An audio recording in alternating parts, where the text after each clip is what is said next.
নমস্কার, সকলকে আন্তরিক শুভেচ্ছা জানিয়ে আমার আজকের এই ভিডিওটি শুরু করছি। অতীতে বাঁকুড়া শহরে চালু থাকা প্রেক্ষাগৃহগুলোর মধ্যে বিশেষ একটি প্রেক্ষাগৃহের নামকরণ করেছিলেন বিশ্বকবি রবীন্দ্রনাথ ঠাকুর। উক্ত প্রেক্ষাগৃহটির নাম কি জানেন? হ্যাঁ, ঠিকই ধরেছেন, চণ্ডীদাস চিত্রমন্দির।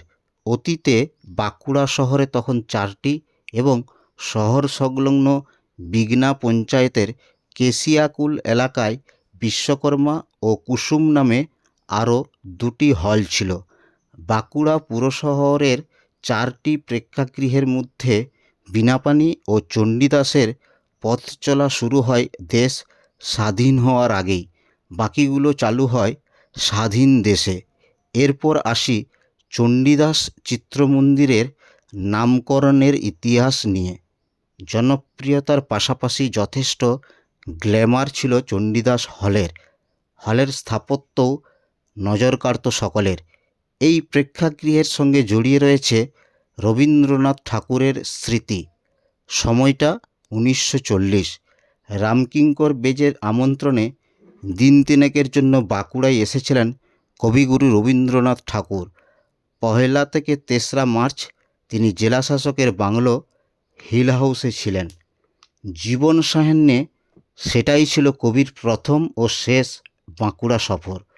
ওই সময়ে এক অনুষ্ঠান উপলক্ষে তিনি গিয়েছিলেন চণ্ডীদাস সিনেমা হলে। বাঁকুড়ার ছাতনার অধিবাসী মধ্যযুগের বিখ্যাত বাঙালি কবি বড়ু চণ্ডীদাসের নামে হলটির নামকরণ করেন চণ্ডীদাস চিত্রমন্দির। সেই পথ চলা শুরু হয়েছিল বিশ্বকবি রবীন্দ্রনাথ ঠাকুরের হাত ধরে।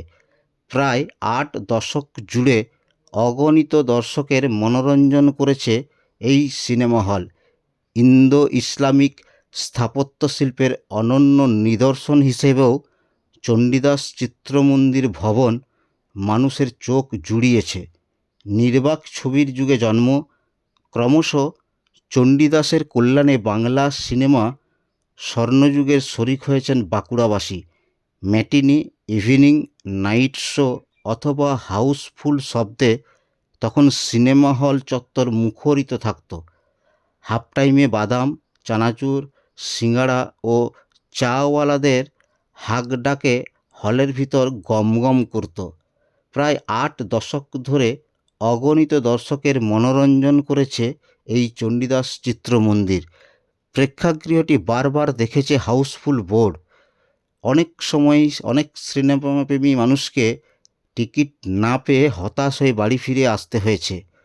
তারপর হঠাৎ করে ছবি পাল্টাতে শুরু করে 90-এর দশকের গোড়ায়।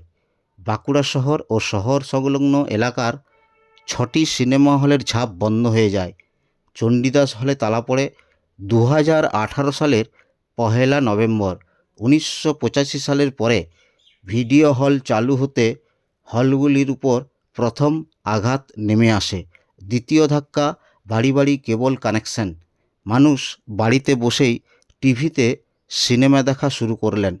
শুধুমাত্র তাই নয়, বিশ্বায়নের সাথে সাথে যুগোপযোগী হয়ে উঠতে না পারার কারণে দর্শক সংখ্যা কমতে থাকে। আর উক্ত কারণে বাঁকুড়া শহর ও শহর সংলগ্ন 6টি সিনেমা হল বন্ধ হয়ে গেল। এখন বর্তমানে বাঁকুড়া জেলায় একমাত্র ফুলকুসমা গ্রামের গন্ধেশ্বরী চিত্রালয়টি চালু রয়েছে। এই সিনেমা হলটি তাও ধিক ধিক করে জ্বলছে দর্শক সংখ্যা কমে যাওয়ার কারণে।